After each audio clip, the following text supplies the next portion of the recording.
Hi there, and welcome to our webinar today, Returning to Study, Tips from Our Education Students. My name is Patrick, and I'll be your host for today, um, and also your moderator. Um, Now, before we begin though, we would first like to acknowledge the traditional custodians of the lands on which our graduate school, the Melbourne Graduate School of Education, stands, and the varied lands on which our staff, students, and graduates live, study, work, and play. These lands are places of age-old ceremonies of celebration, initiation, renewal, and the local Aboriginal peoples have had and continue to have a unique role in the life of these lands. We pay our respects to the elders, past and present, for they hold Indigenous Australia's memories, traditions, cultures, and hopes. We must never forget that the land, sea, and waterways were and always will be traditional Indigenous land and that sovereignty was never ceded.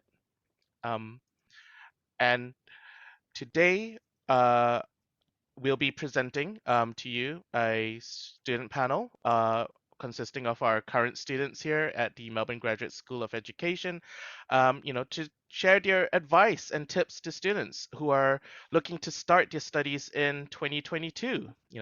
So good job for everyone for getting so far ahead in your studies. We'll also be hearing from Susie Reay, who is our Student Wellbeing Officer, and she will be talking to you about the different services. Oh, hi, Susie. Nice to see you. You're on mute, Susie. Hi, Patrick. Hello, everyone. Hi, nice to see you today, Susie, and thank you for joining us.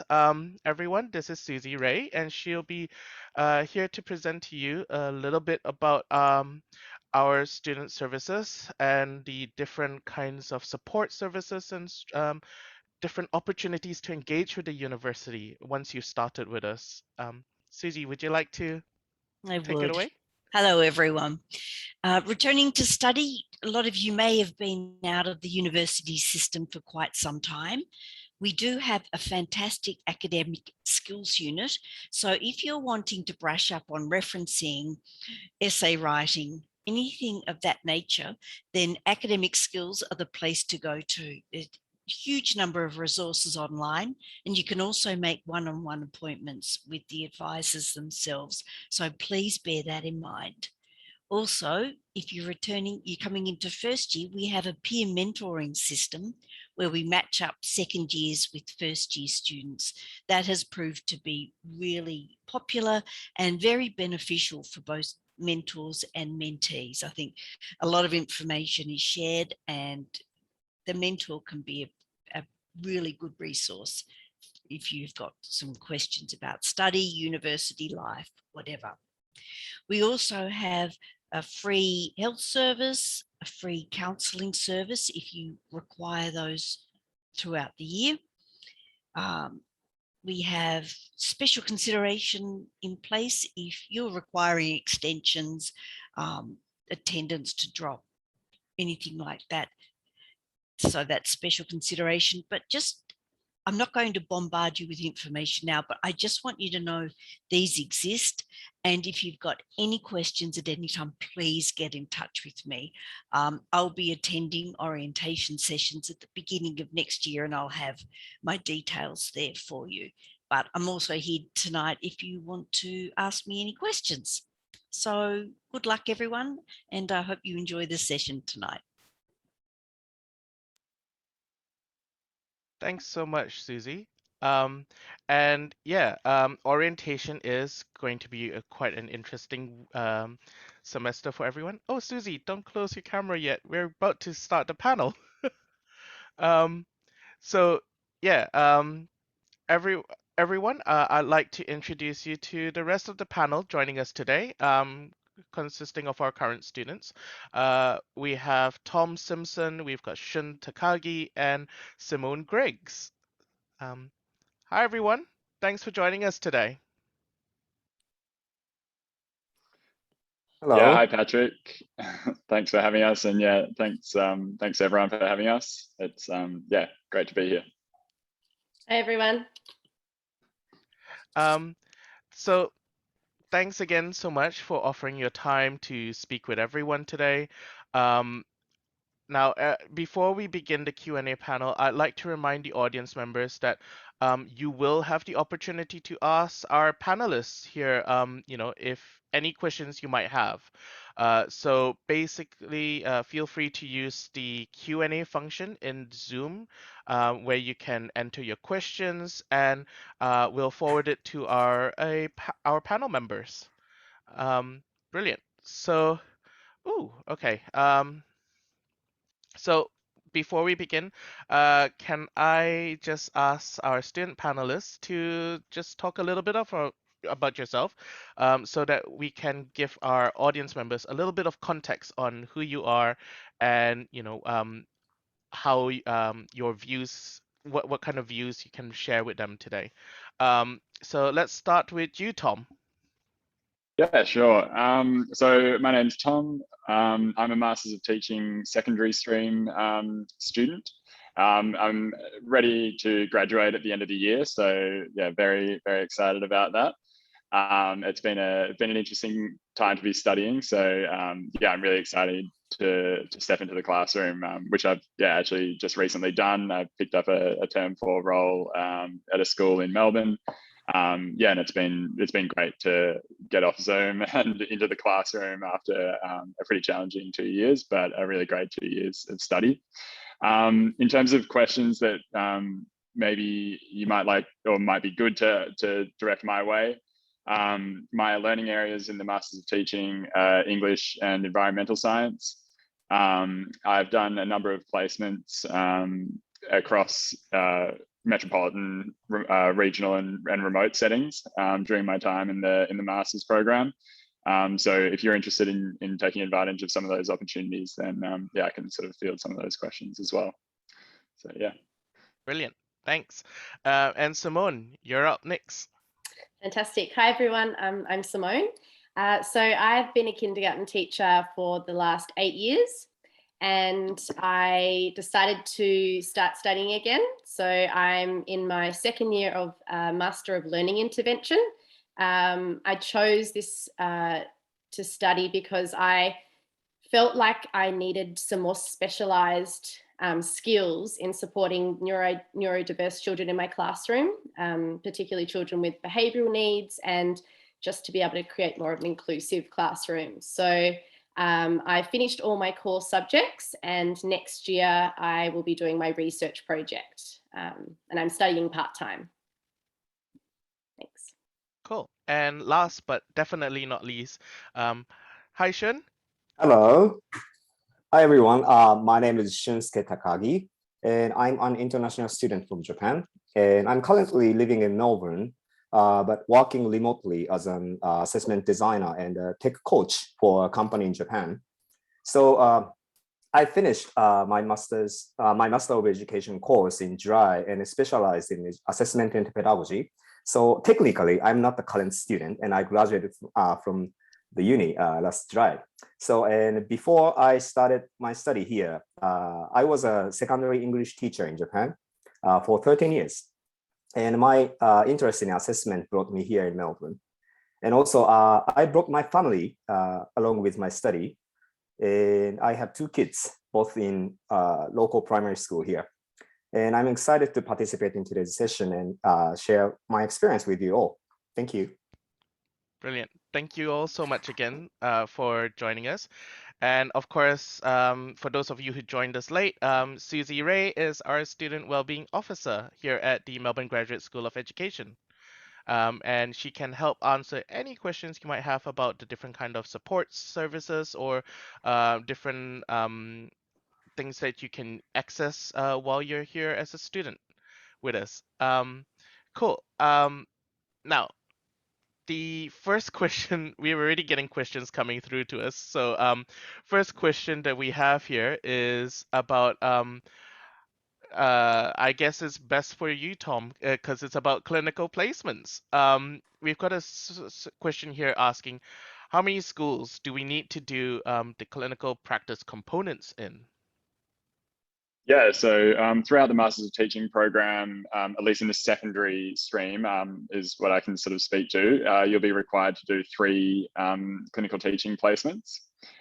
You'll also have the opportunity to do a fourth placement via an elective. It's called the place-based elective, which is available in semester 4 of the program. And that's something that I took advantage of in the program. Obviously, it had been a pretty disrupted program, and I wanted to get as much practical experience as I possibly could. So I did a 4th placement at the Pavilion School in Melbourne just recently. And I think maybe Patrick, you can sort of help me out here, but I think in the primary stream there are 5 placements that you're required to do. Is that right? A little bit different actually. In Right. primary, it's still going to be 3 placements. 3. Now I'd like to point out as well to the audience members here, Tom is actually Tom's structure of the Masters of Teaching is actually being phased out at the moment, and we are. As some of you might be already aware, the Masters of Teaching is undergoing a re-accreditation, and we will get it will be get the accreditation by 2022, just in time for the start of the semester. So you should be using the new structure, and in the new structure there will be 3 different schools that you can do your placements in, 1 per semester, give or take, depending on your type of study mode that you're doing. And on top of that, in between when you're doing your capstone project, you have the option of doing the alternative place-based options that Tom's mentioned as well. So slightly different, but you'll find out more about the new course structure in our webinar next week when we unveil the new course structure with our director, Daniela Aquero, who is the director for Initial Teacher Education. All right, brilliant. But thank you so much, Tom, for sharing your insights about placements. Now, we've also got other questions here. Let's see. Peer mentoring. I believe some of you were peer mentors. I see Simone nodding her head. But before we go to you, Simone, Susie, the question here about peer mentoring is it an opt-in service, or are you automatically assigned a mentor? No, absolutely opt-in service. Students will be the new students next year will all be sent an email. The mentors would have been set up, so you can just go in, put your details, and then the mentors and mentees are matched by a system. So you get a match as close as possible to what you're studying, what your learning areas or your specializations might be. So but that's great. I hope you get on board with it because it seems to be a very worthwhile thing. Yeah. And speaking from a mentor perspective, Simone, I believe you were a peer mentor. Am I right? Yes. So I had 2 mentees this year, and we connected about 3 times via Zoom. And one of my mentees I supported, she had about 10 years off from study. So it was about kind of getting her head back into how things have changed. She was, I guess, used to going to the library and getting out a lot of books. And I kind of spoke to her about databases now and being able to find lots of research online. And then we just chatted about how I managed my workload being as I'm working and studying at the same time. And then my other mentee, I think it was more about just being able to go over assignments, like just to be able to brainstorm together, as well as, I guess, experience study life. So she just liked to chat with me about how things were going. And I gave her some tips as well about how she could, I guess, organize her week to get assignments done and deadlines. And do you mind if I ask, what's your most memorable experience as a peer mentor? I guess when we were able to have some really real conversations, it wasn't always about study. We got to know each other. and we both have academic adjustment plans. So we got to chat about how we use those and I guess break the stigma of if you need help, how it's really important to ask for help. So that was really beneficial. And I think we just kind of made a connection and we still stay in touch as well. So that's, yeah, really nice. That's really lovely to hear. I'm glad you managed to stay in touch as well, especially since how crazy the last 2 years have been, right? Absolutely. So yeah, no, the peer mentoring program is actually a really good godsend, I guess, to especially in this trying times of like the pandemic and isolation. It's always good to have that one person, someone you can talk to and refer to. Um, I've got a um, follow-up question that might tie into what you've mentioned earlier about working as well part-time. Um, we've got a question here from another audience member. Did you work while studying, and how did you find balancing and work and study? Um, how did you go about that? It can be a bit of a challenge, I'm not going to lie. You just have to be quite organized. I find that it's a bit of a shift of you're in work mode and then study mode. So I'll be teaching all day and then I might come home and I'll do some of my readings. And I guess it's about just making sure that you're not falling behind. And then my weekends also involve study. So I try and have, I guess because I'm working 4 days, I have my Fridays as my study days. So I get up as if I'm going to work and I study from about 7 till 4. And then one day on my weekend, I'll study as well. And I try and give myself at least half a day off on the weekend to still see friends and get outside. And Shun, I believe your perspective might be a little bit different, right? Because you're a family man and you also working remotely with a company in Japan, right? You mentioned? Oh yeah, currently I'm working, but I was a full-time student. But because I am an international student, I had to study in my second language. So, I read slowly and I write slowly. So it took a lot of time for me to keep up with schoolwork. And especially last year, as Patrick mentioned, I have 2 kids, and because I needed to homeschool my kids during the daytime because they are not native speakers of English. So I had to give up studying during the day. So it was very challenging last year for me to do my own thing. So I think the support from my family was very huge, but I needed to focus on. I mean, although as I have a family, at the time I could allocate for my own study was shorter than other students. But as Simona says, I said like I needed to be very organized. So I used many apps and technology to get myself help organized, like Trello. It's kind of like a task management service, and also other apps. Okay. Actually, I've got a follow-up question from that one then. Now that you've opened the subject about organizational tools here. Question to all 3 of our panelists here. What's your favorite to go to app or organizational tool? Shouldn't you mention Trello, right? Yep. Any other recommendations to future students? I use the Melbourne Uni Wall Planner. I found that to be quite useful. I have it just in my study room, and I just pop all my deadlines in, and I've used that in the last 2 years and found it to be quite beneficial. I've also, a bit late to the game, but started using a referencing system. I used to just hand reference everything and make sure all the dots and commas were there, and it takes a lot of time. So I've just started using Zotero, and that has, changed referencing for me. And Tom, how is it?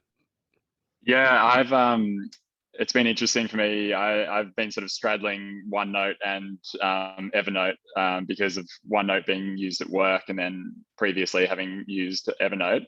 I think both tools are pretty great.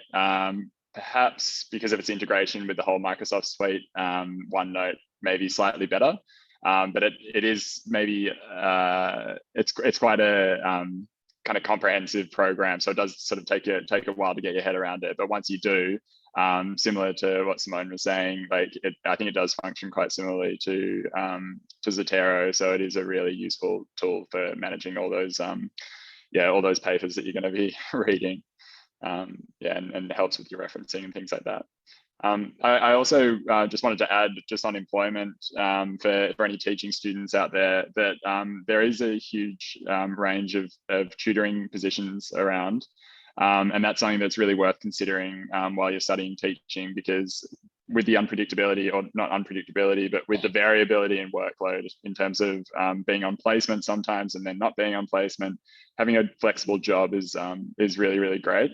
And there was just this year, the EdAssist program was brought in by the government. So there are a lot of jobs going at schools, and it's obviously a great experience, but also really flexible and not too heavy in terms of workload as well. So that's a really great option, something worth considering.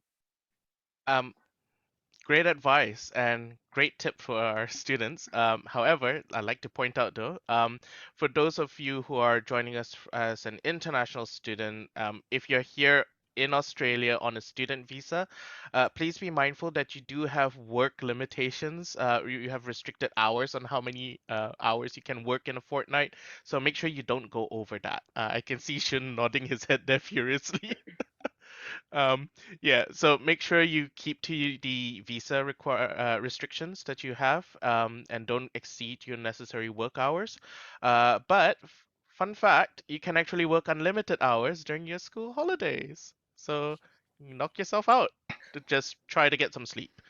Um, all right, now moving on, we do have another question here. Speaking of international students, we have a question here about international students. They wanted to know what's the proportion of international students in the school. All right, so can't say for the rest of the university, but I can tell you for the Melbourne Graduate School of Education, international students make up roughly 25 to 30% of our student cohort. But for the audience member here is asking specifically for the TESOL program. Now, TESOL program, I can't really tell you off the top of my head how many international students the breakdown is, but it would roughly be around the same 20 to 30%. Actually, no, I stand I thought corrected. it'd be TESOL more. would be a little bit more. Yeah. Yeah. Thanks, Susie. Yeah. Yeah, TESOL is a little bit higher in terms of the student ratio between international and domestic students. But fair to say, on average, it's 25 to 30% international student mix. Cool. Now, I have a question about returning to work. Sorry, returning to study. Um, Simone, I believe you used to work before you came back to studying, right? Yes. Yeah.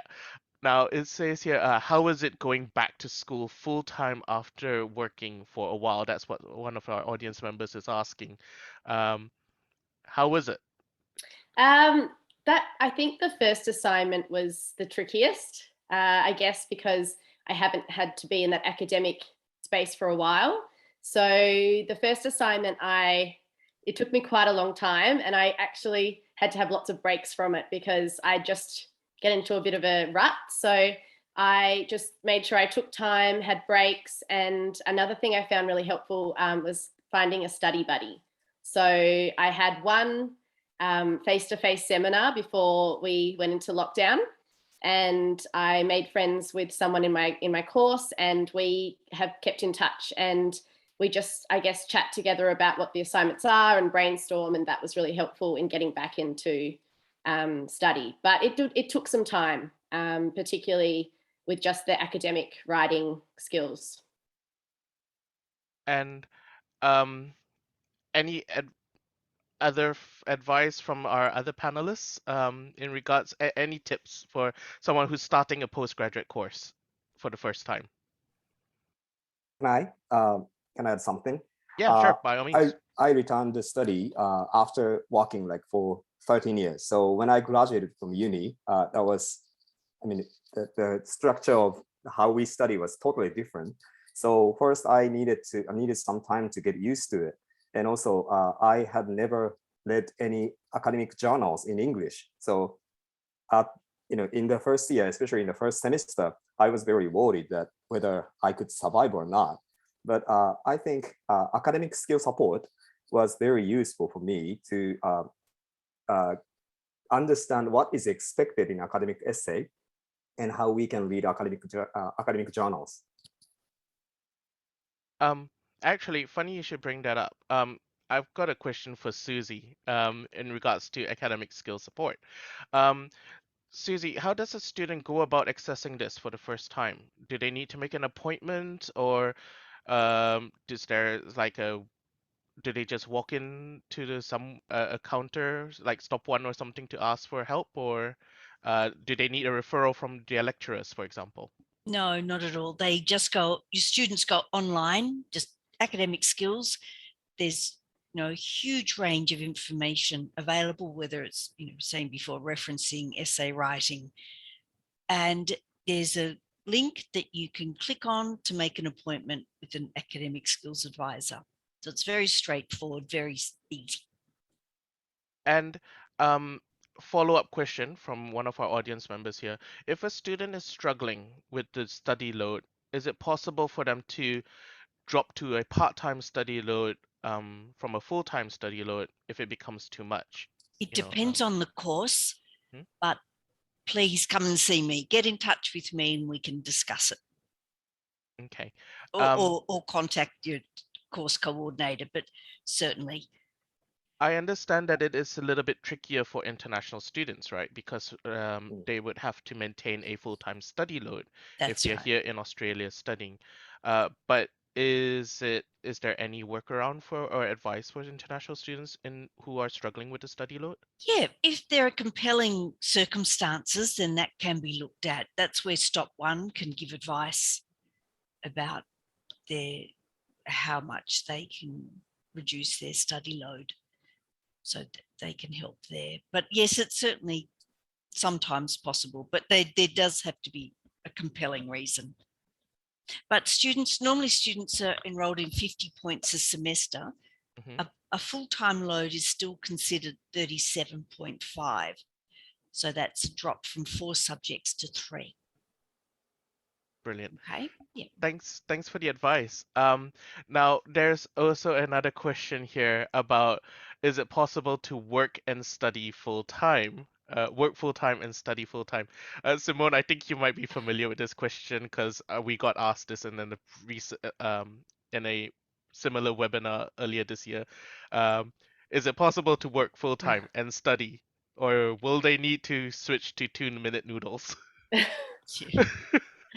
I think, look, you could, I guess, if you're really, really organized and you may not really do much else.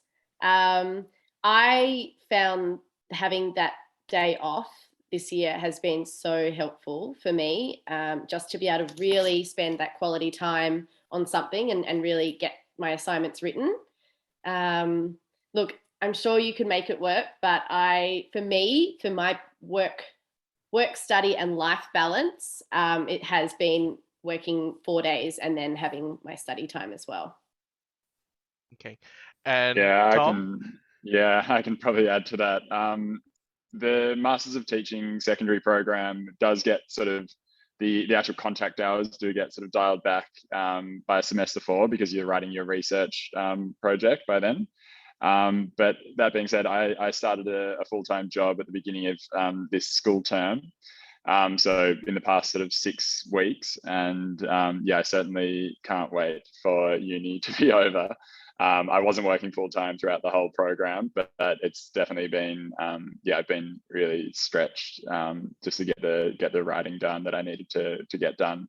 I haven't had weekends and things like that. So yeah, it's definitely been challenging. I think a part-time workload, if you can manage it, would be a lot more manageable. Actually, nice segue from here because we've got someone asking about it. Is there any flexibility to due dates? If say you're overstretched and can't meet your assignments or assessments on time, is there? Yep, absolutely. We have an extension process of up to 10 days. We negotiate with your subject coordinator.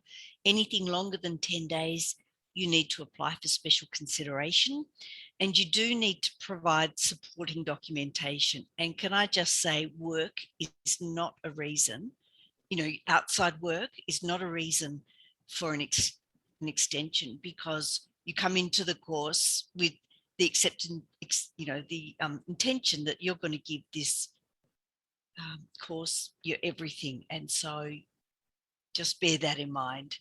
You don't want to be taking on too much. Good advice. And just to quick reassure students, what are the assessment methods like? Are there exams? Do you need to sit down in an examination hall and scratch away within 2 hours? Scratch all your answers down in 2 hours. No, I think for our courses, it's nearly all assessment based. Is that right, everyone? Yeah. Pretty much? Yeah. I had an online quiz, but you had as much time as you liked. And yeah, it was only 10%, I think. So most of them have just been written essays and literature reviews. In the Masters of Teaching, you do have some sort of oral presentations as well, the clinical praxis exams, and then the final oral presentation or sort of conference that we had for the capstone subject as well. But yeah, in terms of a sort of traditional exam sitting in an exam hall, there's no such thing. Follow-up question from that. This is for Shun actually. Yep. As an international student, was the change in assessment methods a bit of a culture shock for you, and how did you cope for it? Good question. I was very used to taking exams, so academic essays was something I had never experienced as a unit assignment. So that was very hard. But when I was taking TOEFL or IELTS, I kind of knew how the academic essay should be structured.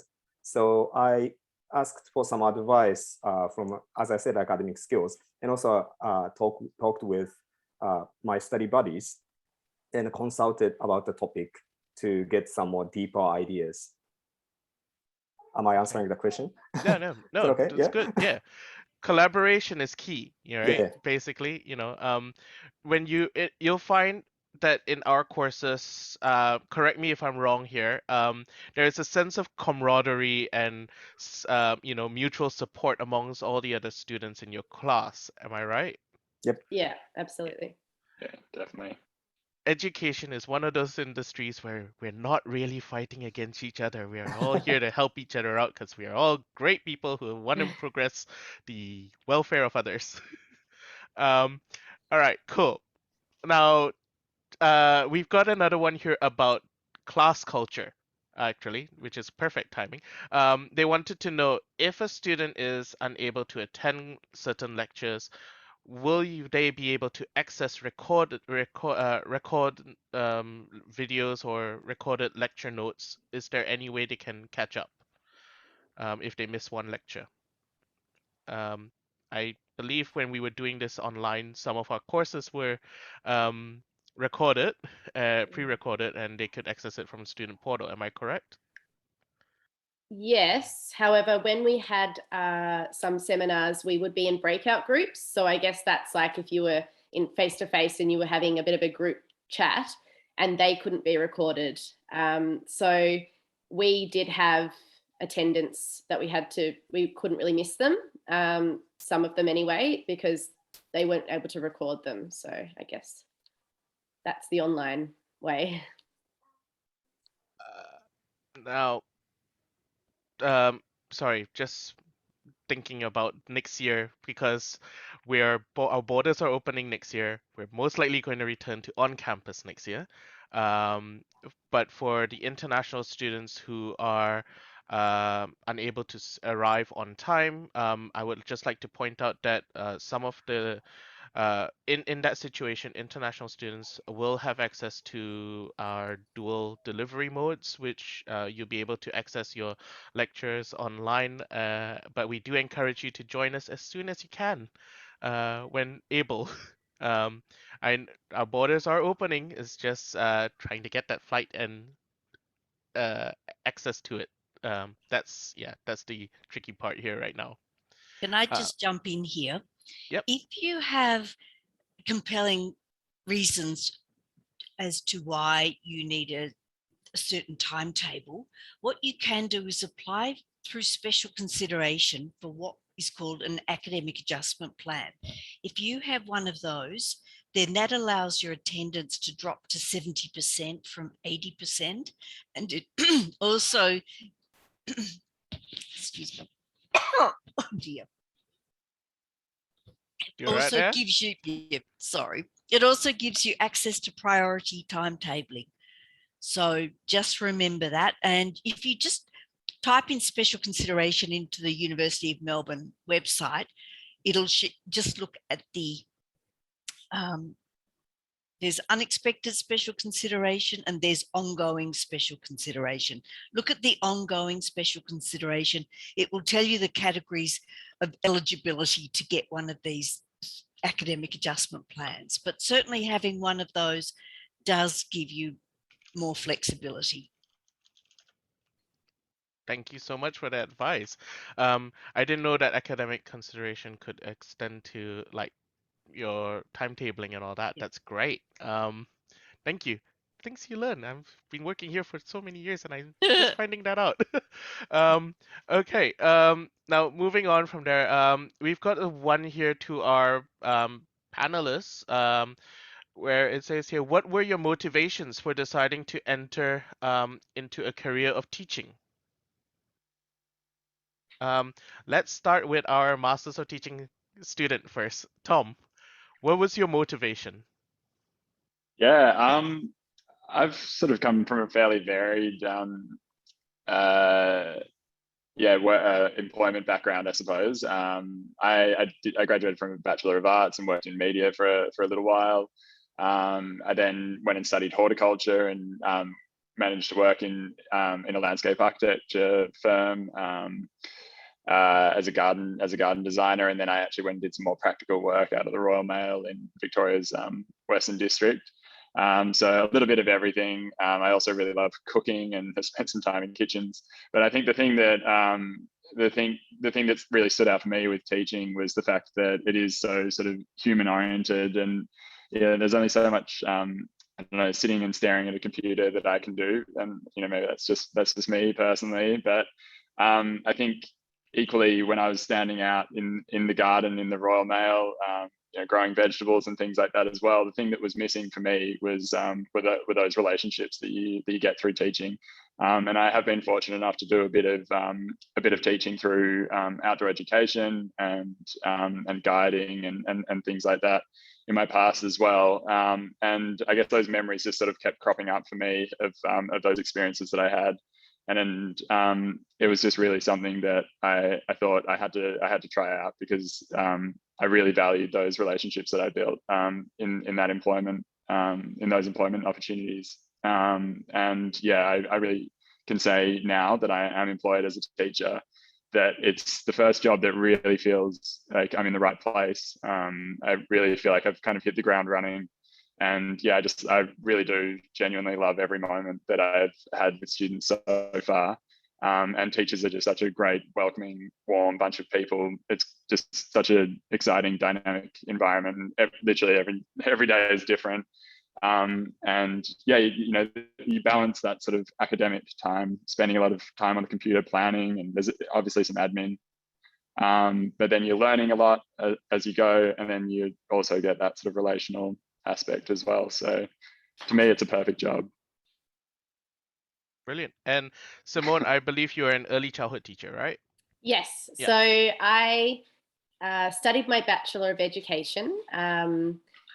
So I can teach primary school as well. However, I moved from Tasmania and started in kindergarten, and I haven't left. I really love working in the early years. I feel like it's my calling. It's very creative, and I think, as Tom was saying, like the relationships you build with the families and the children is really, that's really important to me. So I've always wanted to be a teacher from even when I was a little kid. I was one of the bossy little kids that like to pretend to be the teacher.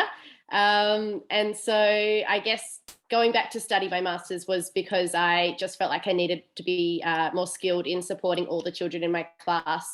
And I think early intervention is really important as well. So to be able to support a child in those first 5 years is something that I think is critical. And so I wanted to really build up my skill base. And now what I'm learning, I'm taking back to work and actually, I guess, mentoring the staff that I work with as well, which feels really powerful.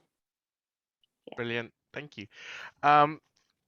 We've got a question here that I believe we've answered already. They were asking if there's any written exams for the Masters of Teaching units. I believe we already established that there isn't any written exams, but the closest thing to an exam that you have is the clinical praxis exam, which has a short oral presentation. Am I correct? Yeah.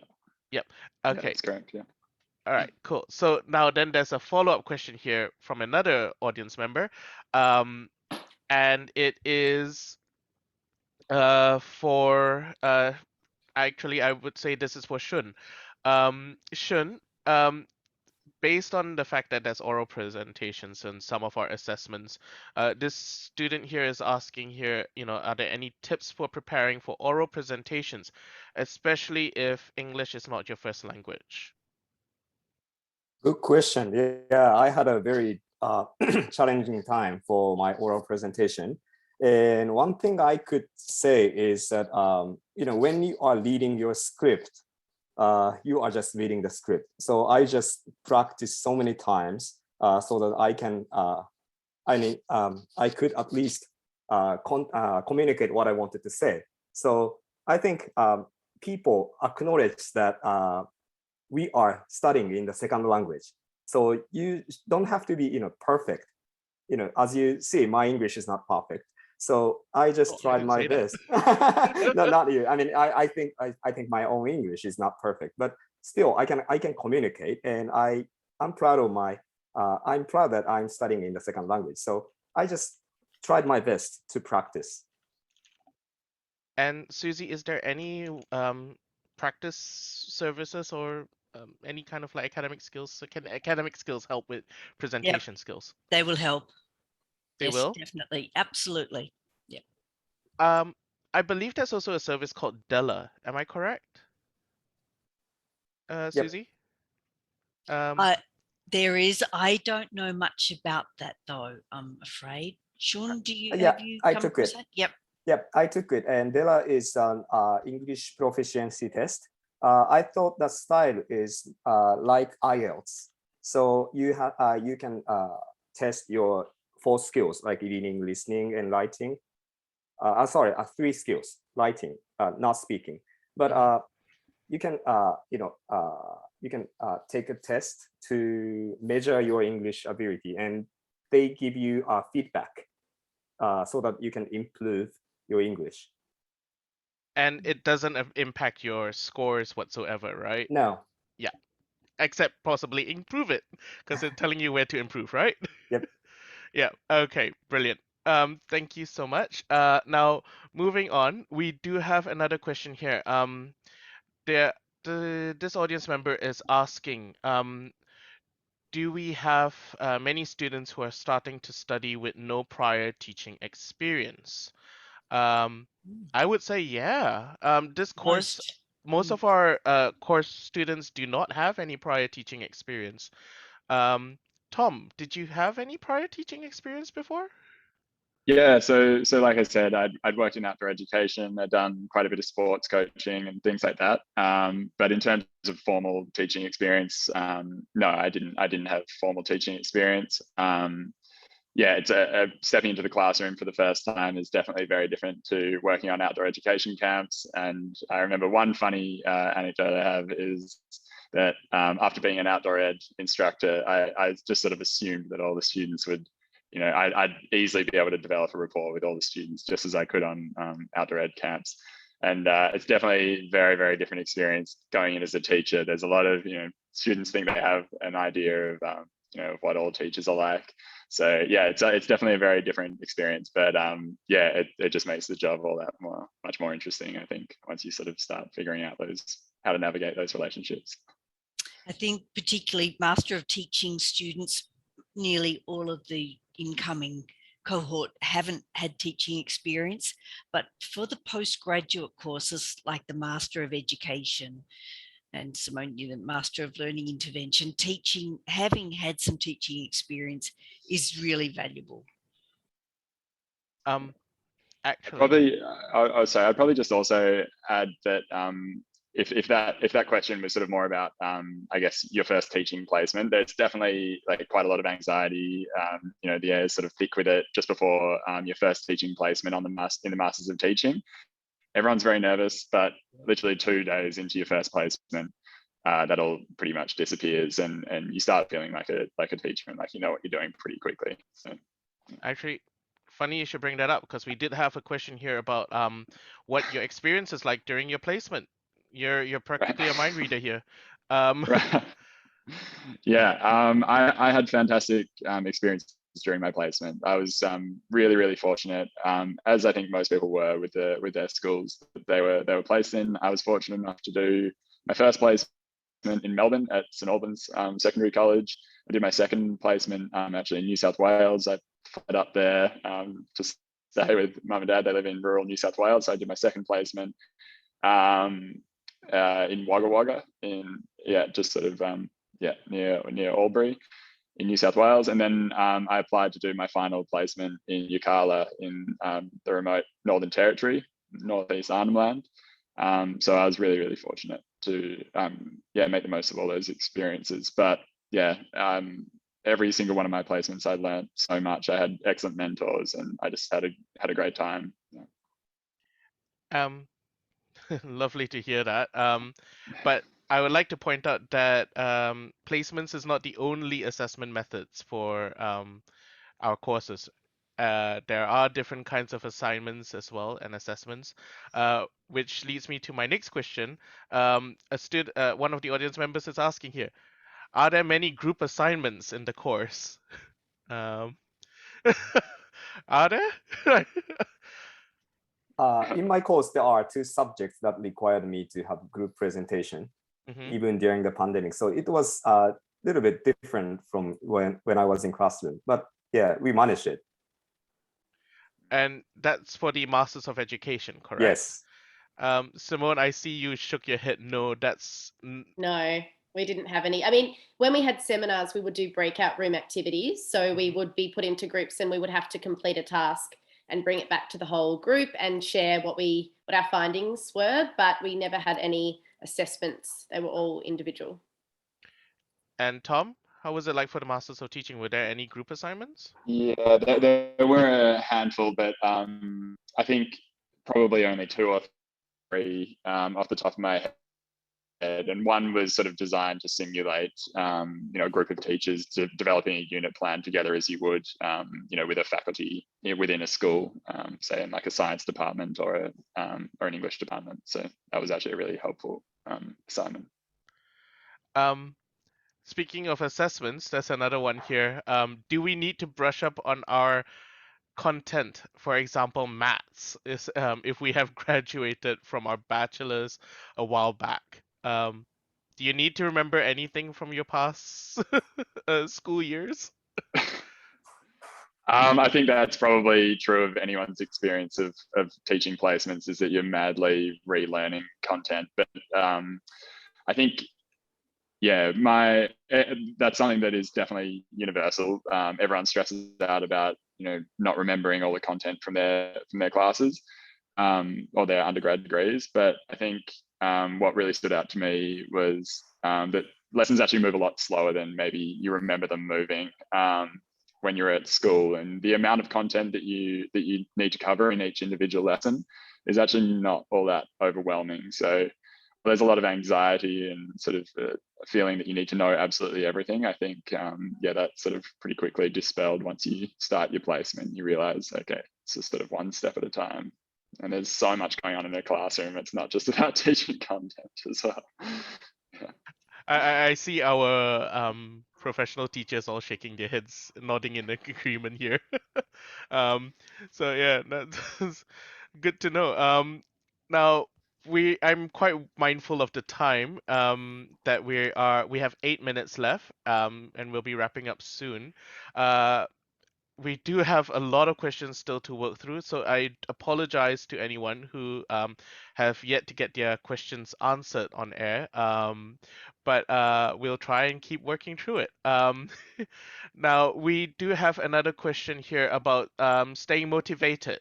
I think this is actually a really lovely question to end the session on. So I would like to open this up to everyone, and we'll take this in turns. How do you stay motivated and perform well in and achieve great academic results throughout the study period?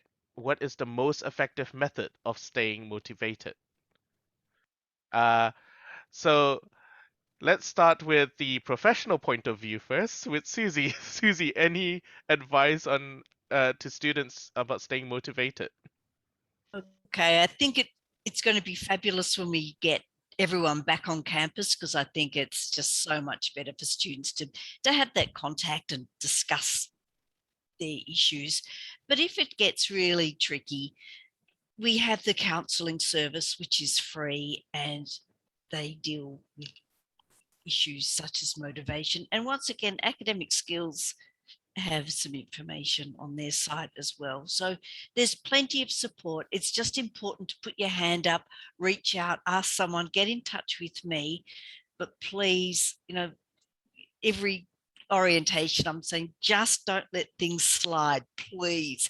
Don't leave things too late. Get in touch and we can workshop it and work something out. So that's just something very important to remember. Don't let it slide. Thank you. Great advice. And I can see Simone's nodding her head vigorously Yeah. there in agreement. I was gonna you're up second next. what Susie was saying. In my undergrad, I never got in touch with a lecturer to ask for advice, or I just kind of got through it and really stressed out. But I contact my lecturers all the time now, and we have regular catch-ups on Zoom. I'd love to do that face-to-face next year, but they are really available to you, and they take away any worry you have about, wasting their time. They actually want you to succeed. So have a chat with them, go through the rubric if you need to, just to make sure you're on the right track, so you're not spending hours going over and over something. I think that's really important. And also look after yourself, like Susie's saying as well. Make sure that you are still seeing friends and family and getting out into nature. Like, there's nothing like I find that if I'm having a bit of an issue with an assignment, I'll take my dog for a walk, and just getting to go around the block and just clear my head a little bit really helps with being able to come back and focus again. So that's how I stay motivated as well. Actually, before we move on to the next panelist, I have a follow-up question for you, because this is about learning intervention. It's the last question that we got here, that just made it under the wire. So I have a student here who's saying, if you're working full-time teaching and planning on studying part-time, is it easier to study on campus or enroll in an online Masters of Learning Intervention? Look, I chose to do face-to-face when that was available, because for me, I really find that I learn better when I'm around people and have those discussions. So I would recommend face-to-face, but if the online option is there, if that's going to work better for you to be able to access recordings later on, or to be able to study in your own time, then maybe that's what's best for you. I think it really just comes down to what your individual needs are. But I really looked forward to being able to be on campus and have that experience again. We did have that in a way online, but I think it just comes down to what works best for you. Great advice. Thank you. Now, moving on, back to the original question. Tom, how do you stay motivated? And, any advice on what's the most effective way to, stay motivated and to achieve good academic results? Yeah, sure. I think I would also echo what Susie and Simone were both saying. Definitely, I would recommend creating a really robust sort of support net for yourself, and you do that by reaching out to the services that are available to you, by reaching out to people that you're studying with. I've met some really amazing people through the course that I'm really good friends with. I caught up just last night with the coordinator of my final placement and a friend that I made during that placement. So yeah, absolutely make the most of those social connections. And I think, the peer mentor program as well was something that was really useful, particularly before going on placement, speaking to a second year student and just getting all their tricks and tips about what to do and what to expect and things like that. Just being able to pick their brain was really, really invaluable, and something that I decided to pay forward in second year and take on some mentees.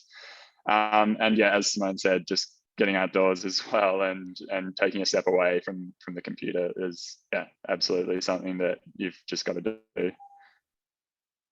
Brilliant. And yeah, nice plug on the peer mentoring program. For those of you who are interested in the peer mentoring program, the link will be in the chat shortly. It's not set up for the mentees yet. We're just recruiting mentors, but it will be in the beginning of February or even middle of January, where you can sign up to be a mentee and you'll be matched with a mentor. Yep. Thank you, Susie. So just watch that space and aim to sign up in February, right? Yeah. Probably even mid-January. Brilliant. Ready And to go. Yep. last but definitely not least, Shun, any advice on staying motivated and Yes. keeping a good academic result? Yeah, I have two perspectives. From a student point of view, the whole atmosphere at MGSC was very supportive and encouraging. I was very lucky to have a very nice lecturers and tutors, and also other cohorts. And I graduated in July, but I still keep in touch with them, especially lecturers, to ask about what I wanted to learn. And learning about what you want to learn after a while is always nice, and it's not easy at all, but I think definitely it's worth doing. And also from a father point of view, as I said, I brought my family here, and they also, my kids and my wife is also trying in a new environment. So looking at them, I just couldn't throw away my study, even though it was hard. So depends. Motivation comes from different things, depending on each person. So that might be different, but I just loved it. Brilliant. That's a lovely note to end things on, and just at 7:30 on the dot. Nice timing, everyone. So thank you all again so much for joining us today. Thank you to our panelists, Tom, Simone, Shun, and especially to Susie for volunteering your times to speak with us today and to answer all these wonderful questions from our audience members. And to you, audience, thank you so much again for all your questions, amazing questions. And for those of you who we were unable to answer your questions on time, or if you had questions, more pressing questions about the Masters of Teaching, please feel free to join us in our next webinar next week, same time at 6:30, where we discuss more about the Masters of Teaching program in 2022 and the new course structure and the new changes, exciting changes that's happening to it. And we look forward to meeting you then, or in 2022. Hope to see you all on campus, and thank you all again so much for joining us tonight. Bye, everyone. Bye-bye. Everyone. Bye. Bye. Bye.